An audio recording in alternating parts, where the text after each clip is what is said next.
वाशिम जिल्ह्यात खरीप हंगामासाठी पीक विमा योजनेकडे शेतकऱ्यांनी पाठ फिरवल्याचं चित्र आहे। आतापर्यंत केवळ 34,697 शेतकऱ्यांनी पीक विमा काढला असून गेल्या वर्षी ही संख्या 2,70,736 होती। मागच्या हंगामात पिकांचं नुकसान होऊनही अपेक्षित भरपाई न मिळाल्याने शेतकऱ्यांमध्ये नाराजी आहे। त्याचा परिणाम यंदाच्या पीक विमा नोंदणीवर दिसून येतोय। त्यासोबत शेतकरी आहेत त्यांच्याकडनं जाणून घेऊयात नेमकी पीक विमा न काढण्याची मानसिकता का बनली आहे शेतकऱ्यांची। दरवर्षी आपण शेतकऱ्याच्या अपेक्षेनंच आपण पीक विमा काढला, पण आता शासनानं 1 रुपयाचा जी काही त्याची योजना होती ती बंद केली।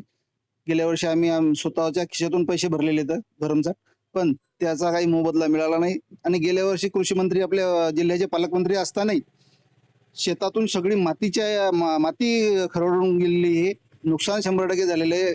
कृषी मंत्र्यांना कबूलही केलं होतं की शेतकऱ्याचं नुकसान झालेलं आहे, पण कृषी मंत्री असताना पालकमंत्री असूनही आपला जिल्हा काही त्यांनी बसलेला नाही आणि शेतकऱ्याचं नुकसान 100% झालं तरी पण कंपनीला काही त्यानं हे केलेलं नाही, वेठीस धरलेलं नाही, शेतकऱ्यालाच वेठीस धरलेलं आहे। आणि शेतकऱ्याचं नुकसान झालं तरी काही शेतकऱ्याला पीक विमा मिळाला नाही। त्याच्यामुळे यावर्षी शेतकरी 100% पीक विमा काढण्याच्या मनस्थितीत नाही। मागच्या वर्षी काही विमा मिळाला नाही, 60 ते 70% नुकसान झालेलं आहे। शेत पूर्णपणे खरडून गेलेले आहे आणि अक्षरशः शेतामध्ये नाल्याच्या नाल्या पडल्या होत्या। आम्ही खर्चातून त्याच्यामध्ये गाळ टाकून यावर्षी ती जमीन सुपीक केलेली आहे, तरी पण अद्याप शासनाचा पीक विमा मिळालेला नाही आहे। मागच्या वर्षी आपली नाल्याच्या जवळ शेती होती, त्याच्यातून पूर्ण पाणी गेलं, सोयाबीन शेतातले खड्डे पडले आणि पीक विमा भरूनही सुद्धा आपल्याला 1 रुपया लाभ मिळाला नाही। पीक विमा भरून सुद्धा लाभ मिळाला नाही आणि त्यामुळं शेतकरी हातात झालेले आहेत आणि शेतकऱ्यांनी यावर्षी पीक विमा